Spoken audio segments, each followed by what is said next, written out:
My mother-in-law spread rumors that my son had a serious liver disease because I actually ended up having a baby despite fertility issues, and because of her malicious lies, my rich father-in-law gave my son extra trust fund money for his supposed treatments. Hi, Reddit. My life is a bit chaotic right now, and I truly need your help. I, Astrid, have been married to my husband Kenji for 7 years. For 5 of those years, our lives were dictated by a calendar of ovulation, a constant cycle of hope and despair. We had been struggling desperately to get pregnant, and it was an emotional roller coaster I wouldn't wish on my worst enemy. It was months of trying, of staring at stark white negative pregnancy tests until my eyes burned, of cold doctors' offices filled with hushed whispers, and through it all, the crushing, constant feeling that my own body was betraying me. It put a strain on our marriage, a quiet tension that lingered in the air between us. We both wanted a child so badly, and while Kenji was always my rock, always supportive and whispering, "It's not your fault," I couldn't shake the feeling that I was failing him, failing us. And as if that private hell wasn't enough, my mother-in-law, Lena, made sure to pour salt on every open wound.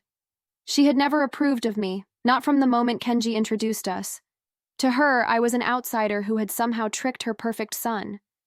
She came from a traditional background, but it was more than that. It was an obsession with lineage, with what she called strong blood. I'll never forget a comment she made at one of our first Faye mother-in-law dinners. She patted Kenji's arm and said, loud enough for me to hear, "Our Faye mother-in-law has such strong genes, Kenji. I just pray your children inherit the best of our bloodline, without any complications."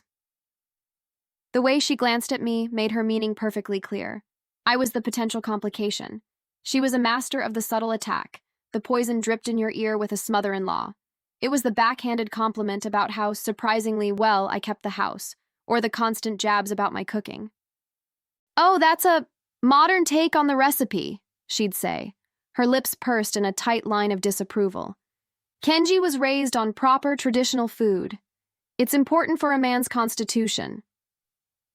Every word was designed to remind me that I wasn't enough, that I didn't belong, that I wasn't worthy of carrying on her precious Faye mother-in-law name. Honestly, in the beginning, I tried. I tried so hard to win her over, baking her favorite desserts, remembering her birthday, asking about her life. But it was like trying to warm a statue. She met my efforts with icy indifference. And once our fertility struggles became known, her subtle jabs turned into overt attacks. She saw my infertility as a personal failing, a confirmation of everything she already believed about me. I remember one excruciating Sunday dinner where she looked me dead in the eye from across the table and announced to no one in particular, "Some women are just naturally fertile. It's a gift. Others, well, they struggle, don't they?" The silence was deafening.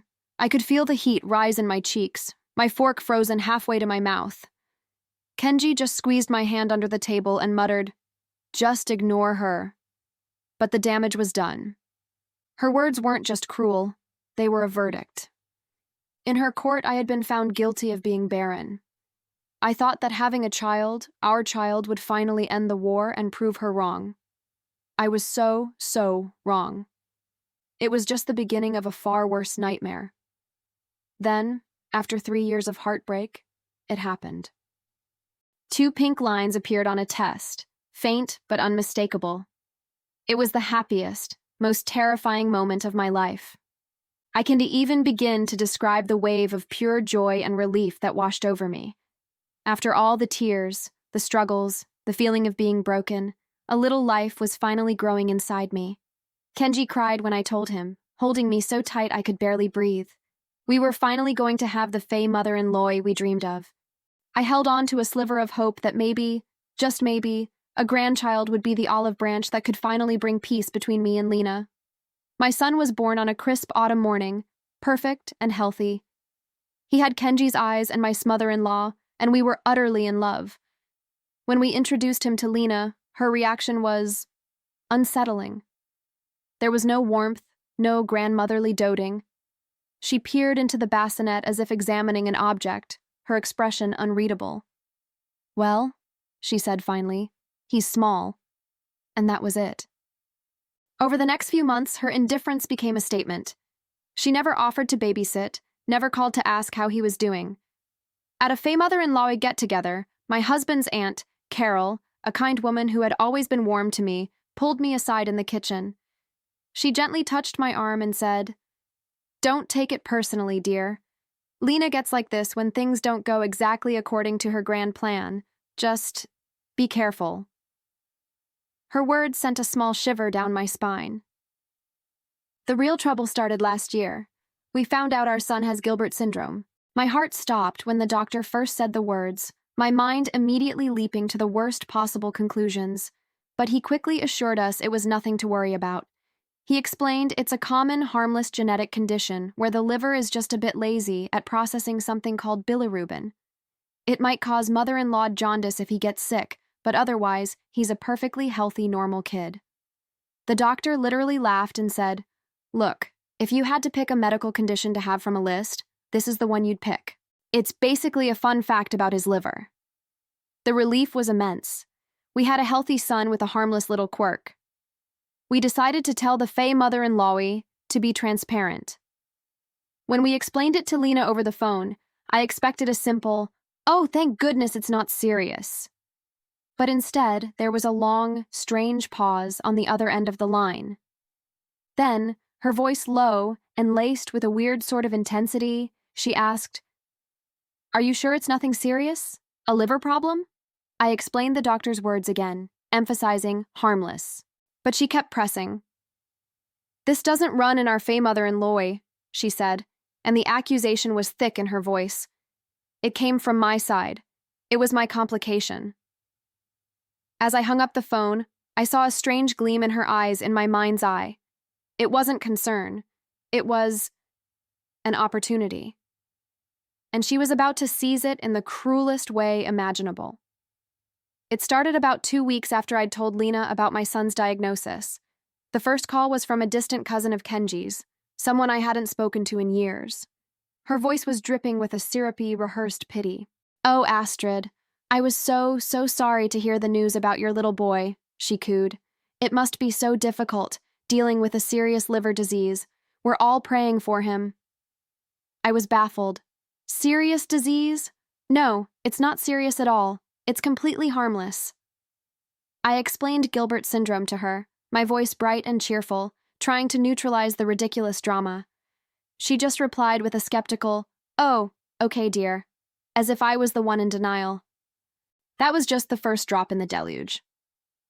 Over the next few weeks, my phone became a hotline for unsolicited pity and misguided medical advice from relatives I barely knew. Each call was the same. They'd heard about my son, some tragic liver ailment, and wanted to offer their prayers. I felt like I was turning into a walking medical pamphlet, forced to explain the same benign facts over and over again, trying to undo the damage my mother-in-law was gleefully inflicting. The frustration was a constant simmering heat under my skin. She wasn't just spreading misinformation. She was branding my perfectly healthy child as sickly, as fragile. I finally snapped and confronted Kenji, my hands shaking with rage. "You have to do something," I pleaded, showing him my phone's call log. "Your mother is systematically telling the entire FA mother-in-law that our son is gravely ill. She's painting him as a tragedy for her own weird, dramatic reasons. You have to make her stop." To my surprise, he saw my distress and his face hardened. He wasn't dismissive. "Okay," he said, his voice firm. "Okay, you're right. This has gone too far. I'll call her right now." A wave of relief washed over me. Finally, he was going to be my partner in this. I stood in the kitchen, listening, as he dialed her number. "Mom," he started, his tone serious. "We need to talk about what you're telling people about our son. The doctor was very clear that it's harmless." I heard the faint, tinny sound of Lena's voice squawking on the other end. I watched Kenji's face as he listened. His expression began to shift. The firmness in his jaw softened. His shoulders slumped. His side of the conversation became a series of placating responses. "No, Mom, of course I don't think you're a liar. I know you're just worried. But, yes, I understand it's confusing. You just want what's best for him." When he hung up the phone, he wouldn't meet my eyes. He let out a heavy sigh and ran a hand through his hair. She's just a worried grandmother, Astrid, he said, the words sounding hollow and rehearsed. She's scared. She says you're being so casual about it that it makes her think it must be worse than you're letting on. She started crying. She thinks you're shutting her out. I stared at him, my heart sinking like a stone. She had done it again. With a few crocodile tears and a masterclass in manipulation, she had turned his sword into a shield to protect herself. He wasn't my partner. He was her pawn. I realized I was fighting this battle alone. My husband was a casualty of his mother's manipulation, and I was the sole defender of my son's truth. But I had no idea that Lena was about to escalate her war from quiet whispers to a public declaration. 2 weeks later, we were at a fancy, suffocating dinner party for my in-laws' 40th wedding anniversary. The room was filled with the clinking of crystal glasses and the low hum of forced, polite conversation. I felt a knot of dread in my stomach the entire evening, the scent of expensive perfume and roast beef making me vaguely nauseous. My dress felt too tight, too constricting, like a cage. I did my best to avoid Lena, keeping myself on the opposite side of the room, but I could feel her eyes on me. I watched her as she held court, laughing theatrically, charming Kenji's aunts and uncles, playing the part of the perfect matriarch. To everyone else, she was a pillar of the Fey mother-in-law. To me, she was a predator, waiting to strike. And strike, she did. After the main course, she stood up, tapping her wine glass with a knife for attention. The room fell silent. "I'd just like to say a few words," she began, a benevolent smother-in-law plastered on her face. Looking around this room, seeing all my beautiful Fey mother-in-law, my heart is just so full. She started by gushing about her daughter, my sister-in-law, and her son, my nephew. "And looking at little James," she said, beaming, "so strong, so bright, a true heir to the Fey mother-in-law name. He's going to do such big things in life, I just know it." Then she turned, and her gaze landed directly on me. The smother-in-law on her face shifted, morphing into a mask of deep, theatrical concern. "And of course," she continued, her voice dropping into a solemn tone, "we all send our love and our strength to Astrid and Kenji's little one." A murmur went through the room. It must be such a heavy burden knowing he has this chronic liver condition. My blood ran cold. I could feel dozens of pairs of eyes turning to stare at me, filled with a mixture of pity and morbid curiosity. She wasn't done. "We must all pray that he has the strength to live a full life, even if it's a limited one." She let the words hang in the air, a poisonous cloud. That's why, when Callum and I discuss the future, the college funds, we have to be realistic. We have to invest in the grandchild who is strong, the one who can carry the Fey mother-in-law legacy forward. The silence that followed was absolute. I heard a fork clatter onto a plate somewhere nearby. In that moment, the simmering frustration I'd felt for weeks erupted into pure, white-hot rage. But it was a cold rage. A calm, clarifying fury washed over me. I placed my napkin neatly on the table, pushed my chair back, and stood up. My voice didn't shake. It was clear and sharp, cutting through the suffocating silence like a shard of glass. "Lena!" Every head snapped towards me. "Did you just announce to this entire room that my son is less deserving of a future because of a harmless genetic condition that you refuse to understand?" Lena's face went through a rapid series of transformations, from smug piety to shock, then to a blotchy crimson red of pure embarrassment. She stammered, trying to regain control. I was just being logical. It's not my fault he has a condition." "No," I said, taking a step away from the table. "The only condition here tonight is your profound cruelty, and I will not expose my son to it for one more second." I looked at Kenji, who was sitting frozen, his face pale with shock. I didn't wait for him. I picked up my purse, turned my back on the stunned room, and walked out. I walked out of that party with my head held high, fueled by a righteous anger I hadn't felt in years. I thought I had lost the battle in front of everyone. I had no idea that in that moment of public humother-in-lawation, the seeds of Lena's own downfall had just been sown. The drive home from the anniversary party was a tomb of silence. The adrenaline from my confrontation had faded, leaving behind a shaky, hollow feeling. Kenji kept glancing over at me, his mouth opening and closing as if he wanted to speak but couldn't find the words. Finally, as we pulled into our driveway, he shut off the engine and just sat there, staring at the steering wheel. "I'm sorry, Astrid," he whispered, his voice thick with shame. "I should have—" I froze. "I'm so sorry." I didn't answer. I was too tired, too emotionally drained to have that fight right then. For the next week, a tense quiet settled over our house. Then, one afternoon, an unknown number flashed on my phone.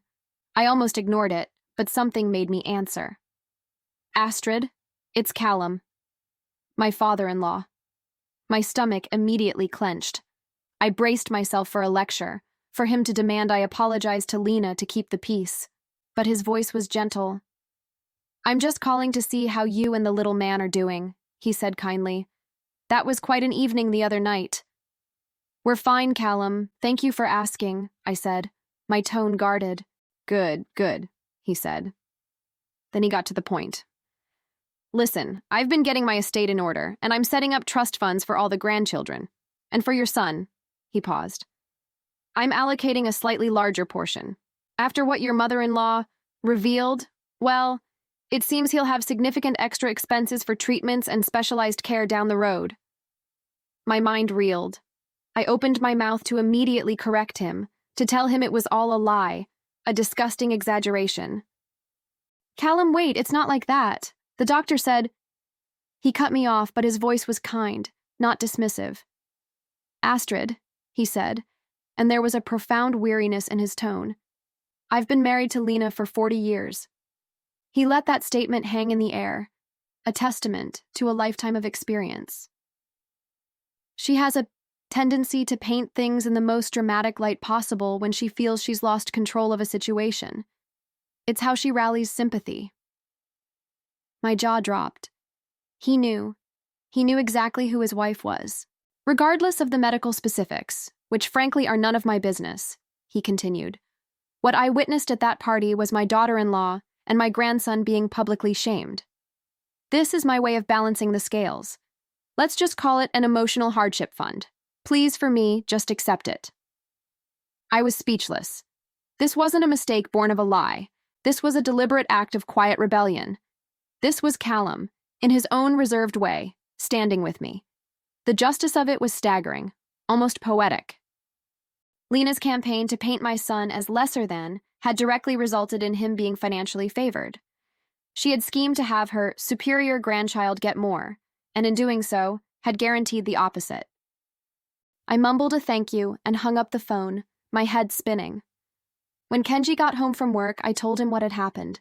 I expected him to see the beautiful irony, the karmic justice. Instead, his face went pale with panic. "Oh no," he groaned, sinking onto the sofa. "We can't accept that, Astrid. We can't. It's based on a lie your mom told. She will go nuclear. This is going to make everything 1,000 times worse." Lena's own poison had somehow created an antidote. We had been handed a victory on a silver platter, a silent checkmate from the most unexpected player. But as I looked at Kenji's terrified face, I knew this win was about to ignite a new, even more dangerous fire. The explosion came the very next morning. My phone rang, and it was Lena, her voice a screech of pure fury before I could even say hello. "You need to call Callum and tell him the truth," she shrieked. "What you've done is fraud, Astrid. You manipulated an old man." A strange calm washed over me. The fear I used to feel around her was gone, replaced by a cold, hard certainty. "I didn't tell him anything, Lena," I said, my voice even. "You did. You're the one who spun this elaborate fantasy about our son's health. If you have a problem with the outcome, maybe you should be the one to call your husband and explain that you lied." The sputtering on the other end of the line was almost satisfying before she slammed the phone down. After that call, I knew what I had to do. It wasn't about the money, it was about my son's future. "I'm going to call him," I told a relieved Kenji, "but not because your mother demanded it. I'm doing it for our son. I don't want him growing up as a target in this fey mother-in-law. I don't want his cousins resenting him over something he never asked for. He deserves peace more than he needs that cash. I called Callum and explained my reasoning. There was a long silence on the line, and then he simply said, "You are a good mother, Astrid. I respect your decision." The trust fund was made equal for all the grandchildren. For about 2 months, there was an eerie peace. We avoided Faye mother-in-law gatherings, and the silence from Lena was a welcome relief. I allowed myself to hope that maybe, just maybe, she had finally learned her lesson. I was a fool to hope. The call came from my sister-in-law. She sounded deeply uncomfortable. "Astrid," she started, hesitating, "I don't know how to tell you this, but my mom, she's telling people something new." I braced myself. She's telling everyone that she doesn't think the baby is really Kenji's. The world tilted on its axis. The cruelty, the sheer nihilism of that lie knocked the air out of my lungs. Her reasoning? He just doesn't look exactly like Kenji. It was so flimsy, so baseless. It was insane. I told Kenji later that evening, my voice trembling with a rage so profound it felt like it could tear me apart. He was shocked, disgusted, but I could still see the flicker of a son's conflict in his eyes. He was about to say something like, "She's just talking," but he never got the chance. Our son, who had been quietly playing with his blocks in the living room, toddled into the kitchen. He had just started stringing sentences together, repeating things he heard. He looked up at Kenji, his big, innocent eyes searching his father's face. And then he asked the question that shattered our world. "Daddy," he said, his little voice clear as a bell, "why Grandma say I'm not your boy?" Time stopped. The abstract horror of the rumor became a concrete, devastating wound inflicted on my child. I watched Kenji's face. Every ounce of conflict, every last shred of apology or excuse for his mother, vanished. It was replaced by a look of such cold, protective fury that it took my breath away.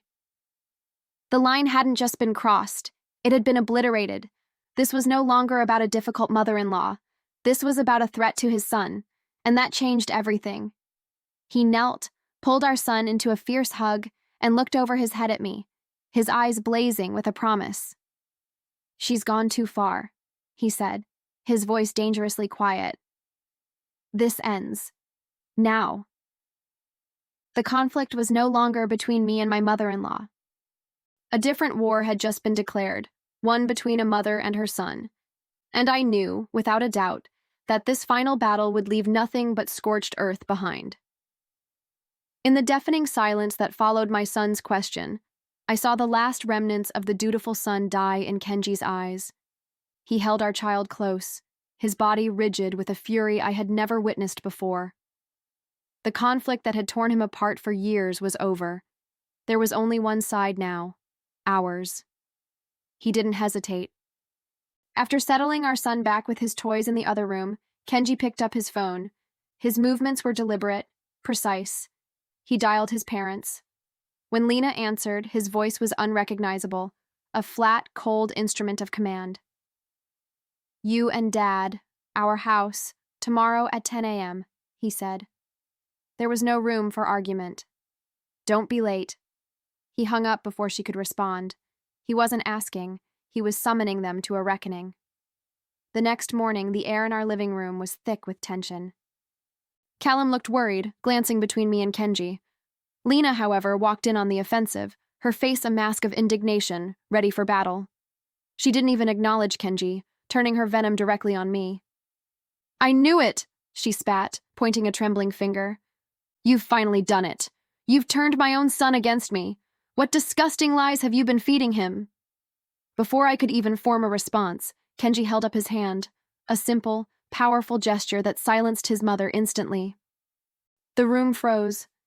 In that moment, the power dynamic of our entire Faye mother-in-law history shifted on its axis. "This is not about Astrid," Kenji said, his voice dangerously low. "This is about you." He took a step forward, and for the first time, Lena looked unnerved. "For 7 years, I have made excuses for you. I told myself you were from a different time. I told myself you were just worried. I stood by and let you disrespect my wife, chip away at her spirit, and make her feel like an intruder in her own life. I failed her, and that is a shame I will carry for the rest of my days. But yesterday, his voice cracked with a raw, controlled fury. Yesterday, you used your poison on my son. You took your bitterness and you aimed it at a child, and that is a line you will never, ever be allowed to cross again. Seeing she had completely lost control of Kenji, Lena went for her nuclear option. She whirled to face Callum and me, her eyes wild. He's not his son. I can feel it. He looks nothing like him.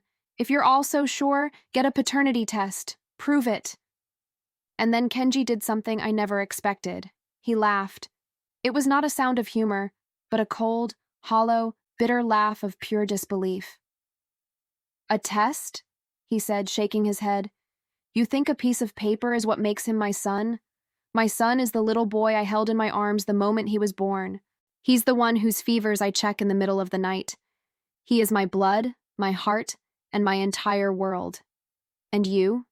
He looked at her, and all the love a son has for a mother was gone, replaced by a vast empty space. You are nothing to him anymore. That was my cue. I stood up and walked to Kenji's side, our shoulders touching, a united, unbreakable front. I looked my mother-in-law in the eye, and all the fear and intimidation she once held over me had vanished. My voice was calm, not angry. It was the voice of someone who had already won. Get out of my house, Lena, I said simply. You are not welcome here. You will not see me, and you will not see my son again. Not for his birthday, not for holidays, not ever. We are done. For a moment, she just stared, sputtering, looking to Callum for support. But her last ally was gone. He looked at his wife with an expression of profound disappointment. Let's go, Lena, was all he said. Defeated, for the first and final time, Lena turned and walked out of our home. As the front door clicked shut behind her, the sound was the sweetest I had ever heard. It was the sound of freedom. In the quiet that followed their departure, Kenji and I just stood there in the living room, the silence a soothing balm on years of open wounds.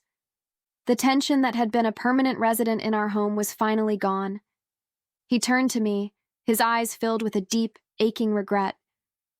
Astrid, he said, his voice thick with emotion. I am so sorry. I am so sorry I didn't see it clearly sooner. I'm sorry I let you fight that war alone for so long. I didn't need to say anything. I just stepped into his arms, and we held each other, not just as husband and wife, but as partners who had finally found their way back to the same side. It's been 6 months since that day. The change has been profound. It's not just the absence of Lena's drama, it's the presence of a deep, abiding peace. Our home is lighter. Our laughter is louder. We recently celebrated our son's 3rd birthday, surrounded by a small group of close friends and my husband's Aunt Carol.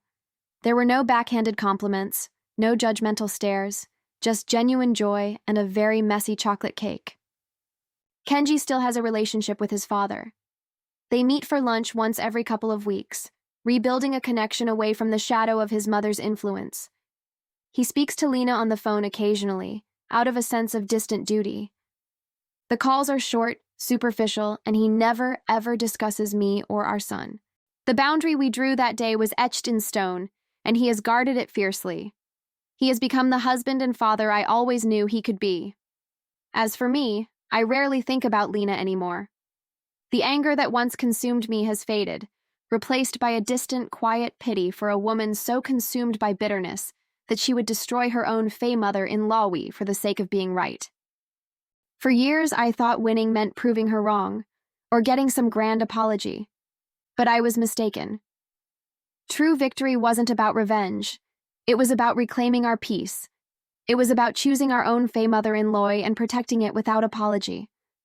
And now, in the quiet of our happy, Lena-free home, my son's laughter is the only sound that matters. We can finally, truly, breathe.